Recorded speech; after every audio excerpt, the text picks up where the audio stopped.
அதிகாலையில் உம் திருமுகம் தேடி அர்ப்பணித்தேன் என்னையே.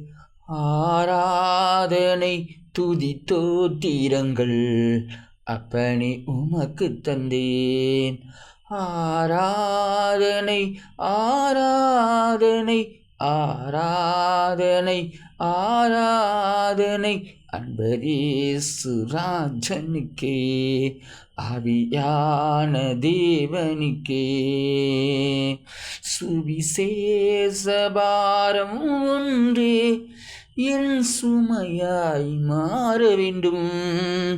என் தேச எல்லை எங்கும் உம் நாமம் சொல்ல வேண்டும். ஆராதனை ஆராதனை ஆராதனை ஆரா